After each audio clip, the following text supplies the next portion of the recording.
Hello students, in this video we'll discuss chapter number 2 directive principles of state policy. बेटा इस video में सबसे पहले तो हम डिस्कस करेंगे वेलफेयर स्टेट को, फिर हम डिस्कस करेंगे कि फंडामेंटल राइट्स क्या हैं, फंडामेंटल राइट्स डायरेक्टिव प्रिंसिपल्स से कैसे डिफ़र करते हैं, इंडिया वेलफेयर स्टेट है कि नहीं है। तो ये जो चैप्टर है ये स्टार्ट हो रहा है शेखर की स्टोरी से। छोटी सी स्टोरी है शेखर की और कैसे शेखर बेनिफिट लेगा मनरेगा का। मनरेगा क्या है बेटा? Mahatma Gandhi national rural employment guarantee act, ठीक है, गारंटी स्कीम भी बोल सकते हो आप। तो शेखर एक टेक्सटाइल फैक्ट्री में काम करता था सूरत में। उसकी फैमिली में 5 लोग थे। वो उसकी जो मीगर इनकम थी, थोड़ी सी जो इनकम थी उस पर सर्वाइव करती थी। पर जब कोविड-19 पैंडेमिक आया, कब आया बेटा? मार्च 2020 में। तो नेशन वाइड लॉकडाउन लग गया और शेखर बेचारा परेशान हो गया, डिस्ट्रेस में आ गया। अब उसे लगने लगा था कि भाई मैं भूख से यहाँ मर जाऊँ अपनी सिटी में कि अपने गांव लौट जाऊँ, ठीक है, क्योंकि उसकी जो फ्रेंड्स वगैरह थे वहाँ पर, फेलो वर्कर्स थे, वो सब सूरत को छोड़ छोड़ के जाने लग गए थे। हम लोगों ने भी न्यूज़ में सुना था ना कि बेंगलोर से, मुंबई से, हर जगह से जो वर्कर्स थे वो वापस बिहार, यूपी, एमपी की तरफ आने लग गए थे और बहुत ट्रॉमेटिक सिचुएशन थी उस टाइम में। सिटी में लॉकडाउन लग गया है, फैक्ट्री में काम हो नहीं रहा है, तो वो या तो भूखा मर जाए सिटी में या तो अपना गाँव चला जाए अपने फेलो वर्कर्स की तरह। तो उसने सोचा कि चलो मैं चलता हूँ अपने घर, और 400 किलोमीटर चल कर के वो अपने घर आ गया। उसके अपने गांव आ गया जिसका नाम था, क्या था उसके गांव का नाम बेटा? खाता पानी। तो अब शेखर वापस आ गए हैं अपनी शहर वाली जॉब छोड़कर। और क्यों छोड़ी उन्होंने जॉब? क्योंकि फैक्ट्री वगैरह कोविड में सब बंद हो गई थी। अब वो अपने गांव आ जाते हैं। अब गांव आ जाते तो बेटा यहाँ पर भी कुछ तो उसको करना ही पड़ेगा सर्वाइवल के लिए। तो वो क्या करेगा वो हम देखेंगे। अब बेटा शेखर अपने एक फ्रेंड महेश से डिस्कस कर रहा है कि मैं यहाँ 3 महीने पहले आ चुका हूँ और इन 3 महीनों में मुझे कोई काम नहीं मिला है। मेरे पास अब तो पैसा भी नहीं बचा है और खाने को भी कुछ नहीं है। अब मैं क्या करूँ? सो जैसे फ्रेंड्स डिस्कस करते हैं वैसे ही शेखर डिस्कस कर रहे हैं महेश से कि मैं 3 महीने पहले यहाँ आ चुका हूँ, 3 महीने हो ही गए मुझे यहाँ रहते रहते, पर कोई काम ही नहीं मिल रहा है। अब तो ना मेरे पास पैसा है ना खाने को कुछ है। तो जो महेश होते हैं वो कहते हैं कि शेखर, मैं तुम्हारी परेशानी समझता हूँ, आई अंडरस्टैंड योर डिफ़िकल्टी। मैं तुम्हें ये कहूँगा कि तुम अप्लाई करो ना मनरेगा के लिए, Mahatma Gandhi national rural employment guarantee scheme या एक्ट के अंतर्गत। ये तुम्हें हेल्प करेगा, तुम्हारी फैमिली को हेल्प करेगा। तो महेश बोलता है चलो ठीक है भाई, देखते हैं, ऐसा भी कर लेते हैं। तो अब शेखर ने मनरेगा के बारे में कुछ सुन नहीं रखा था, है ना। तो वो बोलता है कि क्या है ये मनरेगा? बेटा मैं मनरेगा बार बार इसलिए बोल रही हूँ कि इसको एक्ट भी बोलते हैं और यहाँ पे स्कीम भी बोलते हैं ना। तो फिर वो बताते हैं महेश जी शेखर को कि ये Mahatma Gandhi national rural employment guarantee scheme है। ये एक वेलफेयर स्कीम है जो रूरल एरियाज़ के लिए स्टार्ट की गई है। ये आपको 100 दिन के एम्प्लॉयमेंट की गारंटी देती है, ठीक है। 100 दिन 365 दिन में, मतलब आउट ऑफ 365 डे 100 डेज़ के एम्प्लॉयमेंट की गारंटी देता है। किसको देता है बेटा?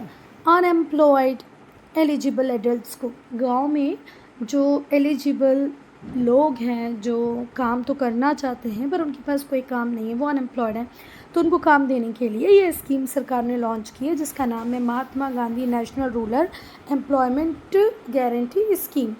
क्लियर है? ये वेलफेयर स्कीम है, जन कल्याण योजना। कितने दिन का काम देती है? 100 दिन का काम देती है। और बेटा आपको इसका फुल फॉर्म लर्न कर ही लेना है ना। Mahatma Gandhi national rural employment guarantee scheme, to remember it. अब शेखर तो बहुत एक्साइटेड हो गया, ओ वाओ। तो वो पूछ रहा है महेश से कि मैं इस स्कीम के लिए कैसे अप्लाई कर सकता हूँ। तो महेश बाबू उन्हें बताएंगे क्या करना है।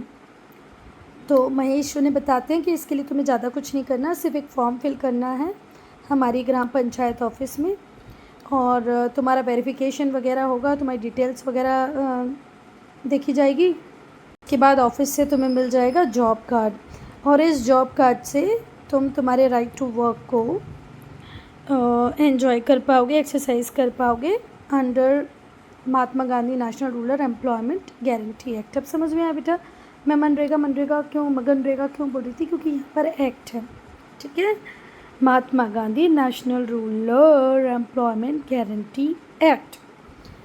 बस एक आपको कार्ड चाहिए, उस कार्ड का नाम क्या है? Job card. ये जैसे ही मिला आप अपने राइट टू वर्क को एंजॉय कर पाओगे। और महेश शेखर को एक एडवाइस और भी देता है कि मैं तुम्हें सजेस्ट करूँगा कि भाभी जी और तुम दोनों ही, मतलब तुम तो करो ही करो, अपनी वाइफ को भी बोलो कि वो भी इसमें अप्लाई करे, ठीक है। तुम बेचारे शेखर को लगता है वाह बढ़िया है, तो वो दोनों ही अप्लाई कर देते हैं और 15 दिन के अंदर ही शेखर को और उसकी वाइफ को काम मिल जाता है। कंस्ट्रक्शन वर्क मिलता है, मतलब पॉन्ड्स बनाना, डैम्स बनाना, रोड्स बनाना, ऐसे जो बहुत सारे काम होते हैं ना, वही करवा रही है सरकार अंडर दिस स्कीम, तो दोनों को ही काम मिल जाता है। नमस्ते महेश भैया, we are so grateful you told us about this scheme. अब उसकी वाइफ, शायद वाइफ ही कह रही होगी, है ना, हाँ, उसकी वाइफ महेश नमस्ते करके कहती है कि थैंक यू भैया, आपने इस स्कीम के बारे में हमें बताया और आज देखो हम दोनों को एम्प्लॉयमेंट मिल गया है। Truly I can't thank you enough Mahesh. और उसका जो शेखर होता है वो भी बोलता है कि भाई तुमने जो हमारे लिए किया है उसके लिए थैंक यू। तो एक छोटा वर्ड है, मैं कैसे तुम्हें किन शब्दों में कहूँ, मुझे कुछ समझ नहीं आ रहा है।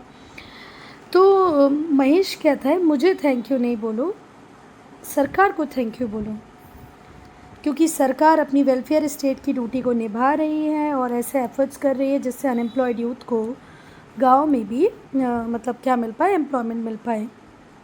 अब बेटा सबसे पहले तो हम लोग डिस्कस करेंगे कि भाई वेलफेयर स्टेट का मतलब क्या है, और दूसरा हम देखेंगे कि इंडिया वेलफेयर स्टेट कैसे है। तो बेटा जो लोग हमारा कॉन्स्टिट्यूशन बना रहे थे उनकी इच्छा थी कि इंडिया एक वेलफेयर स्टेट बने। वेलफेयर स्टेट का मतलब क्या है? वेलफेयर स्टेट एक कंसेप्ट है जहाँ पर जो सरकार है वो अपने सिटीजन्स को सोशल इकोनॉमिक प्रोटेक्शन प्रोवाइड करती है, जहाँ पर लोग जो होते हैं, जो सिटीजन्स होते हैं, उन्हें इकोनॉमिक प्रोटेक्शन भी मिलती है, मतलब आर्थिक सहायता भी दी जाती है, उन्हें समाज में भी उन्हें एक अच्छा स्टेटस मिले इसकी कोशिश की जाती है। यहाँ पर ये जो वर्ड प्रोटेक्शन है इसका मतलब है सुरक्षा। तो वेलफेयर स्टेट में जो सरकार होती है वो अपने लोगों को सामाजिक और आर्थिक सुरक्षा प्रदान करती है, जैसे कि उन्हें हेल्दी स्टैंडर्ड ऑफ लिविंग देना, कि भाई सबके पास 2 टाइम का खाना हो, घर हो, इक्वल अपॉर्चुनिटीज़ प्रोवाइड करना, पूरी तरीके से उन्हें एम्प्लॉय करना और फिर वेल्थ का अच्छे से डिस्ट्रीब्यूशन करना। हर व्यक्ति के पास एम्प्लॉयमेंट हो, वेल्थ का इक्वल डिस्ट्रीब्यूशन हो, इक्वल अपॉर्चुनिटीज सबको मिले, सबका स्टैंडर्ड ऑफ लिविंग अच्छा हो, ये देखना किसका काम है बेटा? वेलफेयर स्टेट का काम है। और वो कंट्रीज़ जिन्हें हम वेलफेयर स्टेट कहते हैं वहाँ पर ये काम होते हैं। किसी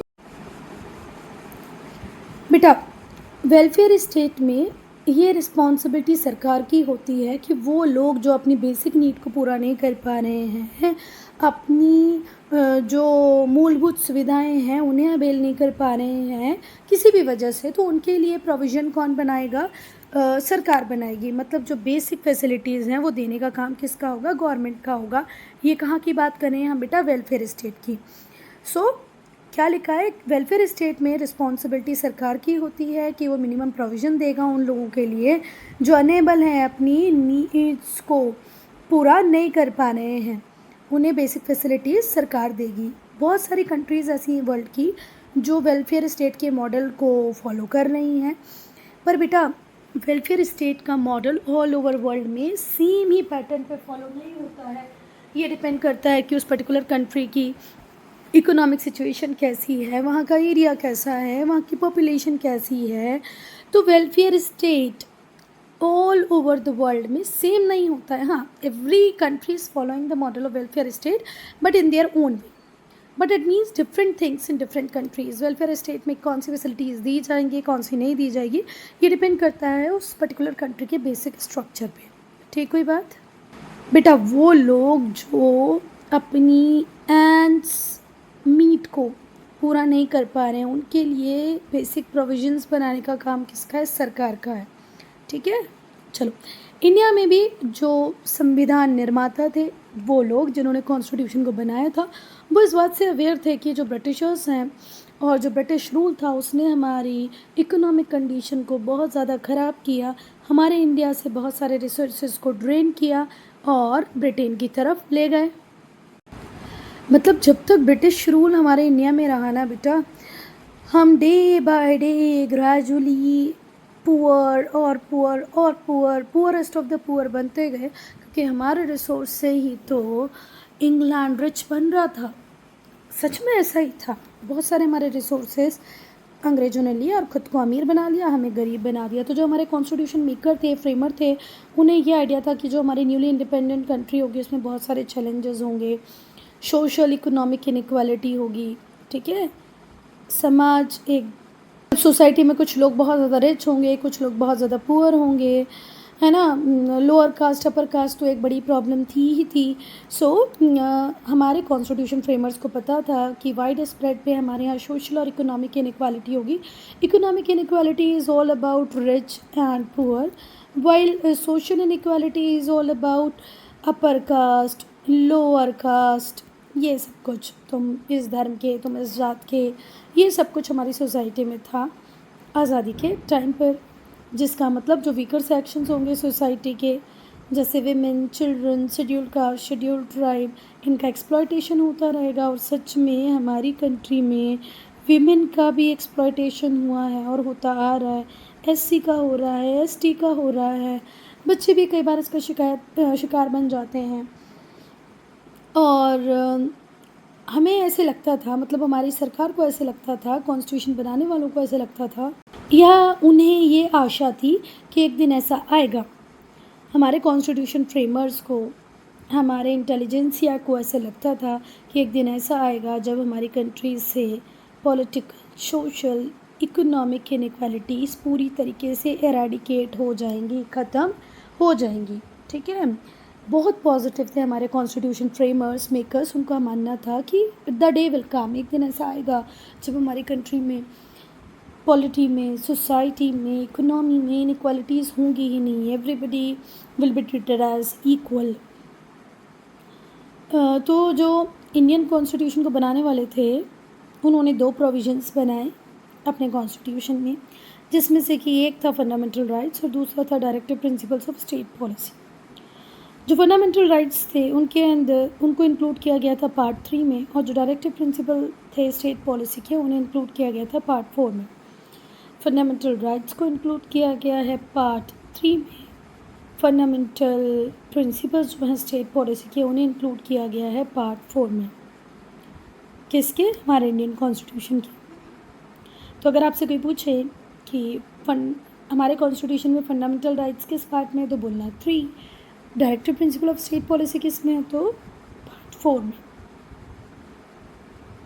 बेटा ये जो एक्सरसाइज है, लेट्स डू दिस, ये आप लोग खुद से करेंगे। ठीक है, और अगर आपको ऐसा लगता है कि नहीं मैम आप करवा दो, तो हम करवा देंगे, फिर कमेंट सेक्शन में लिख देना।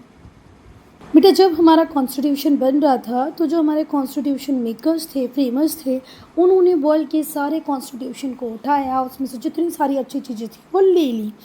ऐसे ही जो हमने directive principles of state policy हैं, ये लिए हैं आयरिश कॉन्स्टिट्यूशन से। यूरोप की एक कंट्री है आयरलैंड, उनके कॉन्स्टिट्यूशन से हमने directive principles of state policy को लिया है। तो जो डायरेक्टिव प्रिंसिपल स्टेट पॉलिसी के जो इंडियन कॉन्स्टिट्यूशन में है, वो किससे इंस्पायर्ड हैं बेटा? Directive principle of state policy of Irish constitution. और इवन ऐसे नहीं था कि हमने सब कुछ जो आयरलैंड में था आँख बंद करके वैसे के वैसे सेम टू सेम पॉइंट लिख लिए। उनके डायरेक्टिव प्रिंसिपल्स अलग हैं, हमारे डायरेक्टिव प्रिंसिपल्स अलग हैं, पर कहीं ना कहीं इंस्पिरेशन वहीं से आई है। पर हमने हमारे स्टेट पॉलिसी के जो प्रिंसिपल्स हैं उन्हें अलग तरीके से लिखा है। कुछ इसमें इंस्पिरेशन गांधी जी की भी है, गांधी जी की जो फ़िलॉसफी थी उससे भी है। बात समझ में आई कि भाई ले तो तुमने कहाँ से लिए हैं? आयरिश कॉन्स्टिट्यूशन पेपर लिखा हमने उसको हमारे तरीके से है। इस directive principle of state policy को गाइड करती है हमारी गांधीयन फिलॉसफी, और हमने हमारी इंडियन रिक्वायरमेंट के हिसाब से इसे मॉडिफाई किया कि भाई हमारी कंट्री में ये किस तरीके से काम कर सकती है। ठीक है, तो इंडियन रिक्वायरमेंट के हिसाब से हमने कस्टमाइज़ किया है किसको, directive principles of social policy. Social policy वहाँ पर थे, हमने स्टेट पॉलिसी बनाया अपने अकॉर्डिंग इसको लिखा। कहीं गांधी जी की फ़िलासफ़ी से ये गाइडेड थे, कहीं पर हमारी कंट्री की बेसिक रिक्वायरमेंट से ही गाइडेड थे। तो हमारे कॉन्स्टिट्यूशन फ्रेमर्स बहुत इंटेलिजेंट थे, वो चीज़ें तो यहाँ वहाँ से ले रहे थे पर अपने अकॉर्डिंग उन्हें मैनिपुलेट कर रहे थे। जो डायरेक्टिव प्रिंसिपल्स थे स्टेट पॉलिसी के, वो मॉरल वैल्यू बेस्ड प्रिंसिपल्स हैं। ठीक है, जो गाइडलाइन की तरह काम करते हैं सरकार के लिए। जो directive principle of state policy हैं ये सरकार के लिए गाइड का काम करते हैं, गाइडलाइन का काम करते हैं। हमारी सरकार इन्हीं के अकॉर्डिंग चलेगी। ये वैल्यू बेस्ड प्रिंसिपल्स हैं, ये मॉरल हैं। ठीक है, जब भी सरकार कोई पॉलिसी बनाती है तो जो बेसिक गाइडलाइन उसे मिलती है वो डायरेक्टिव प्रिंसिपल से ही मिलती है। दे आर नॉन जस्टिसिएबल, मतलब किसी कोर्ट में जाकर के आप इनके अगेंस्ट में कंप्लेंट नहीं कर सकते। ये एनफोर्स बाय लॉ नहीं है, ये सिंपली गाइडलाइन है सरकार के लिए कि भाई आपको वेलफेयर स्टेट एस्टेब्लिश करना है। पर अगर वो नहीं कर पाई तो आप कोर्ट नहीं जा सकते। ये जो प्रिंसिपल हैं ये एप्लीकेबल सेंट्रल गवर्नमेंट के ऊपर भी हैं और स्टेट गवर्नमेंट के ऊपर भी हैं। बेटा जैसे फंडामेंटल राइट जस्टिसिएबल है वैसे ही directive principle of state policy non justiciable है। फंडामेंटल राइट्स का कोई वायलेशन करे तो आप कोर्ट जा सकते हो, but not in case of directive principles. इतने प्यारे पीडीएफ आप लोग बनाते हो, वारी वारी जाऊँ, मतलब मुझे कुछ नहीं दिख रहा है तो बच्चा जो वीडियो देखेगा उसे क्या दिखेगा। फ़ोटो प्रॉपर क्लिक किया करो, अच्छा पीडीएफ बनाया करो। तो चलो, central government, state government, rural government, urban local bodies सबके ऊपर चलते हैं ये गाइडलाइन। ठीक है, लोकल एरिया में कोई प्लानिंग की जाएगी, कोई पॉलिसी बनाई जाएगी, जब भी डायरेक्टिव प्रिंसिपल्स को देखा जाएगा, जब स्टेट गवर्नमेंट बनाएगी तब भी वो डायरेक्टिव प्रिंसिपल की गाइडलाइन, डायरेक्टिव प्रिंसिपल को गाइडलाइन की तरह यूज़ करेगी। ये ड्यूटी है स्टेट की to enact them into law, कि भाई जैसे जैसे आपकी कंट्री की सिचुएशन अच्छी और अच्छी होती जाए इन सबको लॉ बना दें, keeping in mind that welfare and benefit of his subject, अपने लोगों के बेनिफिट के लिए, है ना, उनके वेलफेयर के लिए लॉ बन जाने चाहिए। अब हम एम्स एंड ऑब्जेक्टिव्स को पढ़ेंगे। बेटा ज़रा ध्यान से पढ़ना, अच्छा क्वेश्चन बन सकता है ये। Write down the AIIMS and objectives of directive principle. तो जो चीफ ऑब्जेक्टिव है डायरेक्टिव प्रिंसिपल का वो ये है कि ये एक इंस्ट्रूमेंट की तरह काम करेंगे, समाज में रिवॉल्यूशन लेके आएंगे, पूरी सोसाइटी को चेंज करने की पावर इनमें है। बाय फैसिलिटेटिंग कंडीशन हम सिटीजन्स को हेल्प करेंगे, उनके लिए ऐसी कंडीशंस बनाएंगे जिससे वो एक अच्छी जीवन को जी पाएँ। समझ में आ रही है बात? सो फिर से ध्यान से सुनो। जो चीफ ऑब्जेक्टिव है डायरेक्टिव प्रिंसिपल का वो ये है कि ये एक इंस्ट्रूमेंट की तरह काम करेंगे, समाज को बदलने की कोशिश करेंगे, समाज में रेवोल्यूशन लाने की, सोशल रेवोल्यूशन की बात करेंगे। और ये सोशल रेवोल्यूशन कैसे होगा?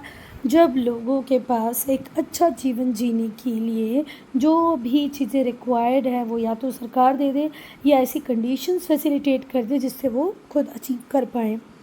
इसीलिए हम कह सकते हैं कि जो directive principle of state policy हैं उनका मतलब ये है कि एक ऐसी सोसाइटी को बिल्डअप किया जाए जहाँ पॉलिटिकल, इकोनॉमिक और सोशल जस्टिस हो। अब ये कैसे होगा बेटा? जब हम लोगों को इक्वल अपॉर्चुनिटीज़ देंगे, इक्वल फैसिलिटीज़ देंगे, जिससे इनइक्वालिटीज़ ख़त्म हो जाए। बेटा जब भी गवर्नमेंट की वैकेंसी निकलती है तो everybody can apply, women, SC, ST, OBC, हर कोई उसमें अप्लाई कर सकता है। So the thing is that the basic motive of directive principle of state policy is to create a society where there is social, political, economic inequalities will be eradicated, पूरी तरीके से ख़त्म हो जाए। सबको ऐसा लगे कि we all are the part of same society where everybody has equal opportunity, where everybody can be the main part of economy, तो इक्वल अपॉर्चुनिटीज़ प्रोवाइड करना, जिससे कि जितनी भी इनइक्वालिटीज़ हैं, भले वो सोशल हो, पॉलिटिकल हो, जेंडर इनइक्वालिटी हो, वो सब कुछ ख़त्म हो जाए, स्टेटस में भी और इनकम में भी। नो, कोई लोअर कास्ट, कोई अपर कास्ट ना हो, कोई रिच, कोई पुअर ना हो। Raising the standard of living of the people, लोगों के स्टैंडर्ड ऑफ लिविंग को बढ़ाना, इंटरनेशनल पीस को अपहोल्ड करना, सिक्योरिटी को अपहोल्ड करना। डायरेक्टिव प्रिंसिपल ये भी कहते हैं कि समाज में शांति बनी रहे, अंतर्राष्ट्रीय राष्ट्रीय लेवल पे शांति बनी रहे, सुरक्षा हो। बेटा अब हम लोग पढ़ेंगे क्लासिफिकेशन ऑफ डायरेक्टिव प्रिंसिपल्स। तो जो डायरेक्टिव प्रिंसिपल हैं जो हमारे कॉन्स्टिट्यूशन में लिखे गए हैं, वो डिफरेंट हेड्स के अंदर लिखे गए हैं, डिफरेंट टाइप के हैं। कुछ जो डायरेक्टिव प्रिंसिपल हैं वो इकोनॉमिक जस्टिस को प्रमोट करते हैं, है ना। कुछ ऐसे हैं जो गांधीयन और सोशलिस्ट वैल्यू को बढ़ावा देते हैं, पर कुछ ऐसे हैं जो एनवायरनमेंट को प्रोटेक्ट करते हैं। हमारे कंट्री में जो बड़े बड़े मॉन्यूमेंट्स हैं उनको प्रोटेक्ट करने की बात करते हैं। और कुछ ऐसे हैं जो जस्टिस, एडमिनिस्ट्रेशन और लॉ की बात करते हैं। ब्रॉडली हमने जो हमारे डायरेक्टिव प्रिंसिपल हैं उन्हें 3 हेडिंग के अंदर डिवाइड किया है। वो जो इकोनॉमिक इक्वलिटी को प्रमोट करते हैं, वो जो गांधीयन प्रिंसिपल पे बेस्ड हैं, और कुछ जनरल प्रिंसिपल्स। बेटा मैं अपने वीडियो को यहीं पर एंड कर रही हूँ। हम पार्ट 2 में डिस्कस करेंगे इकोनॉमिक इक्वालिटी को प्रमोट करने वाले principle, Gandhian principle, general principles को। अगर इसमें अगर आपको कोई डाउट है, कोई प्रॉब्लम है, तो प्लीज़ कमेंट सेक्शन में लिखें।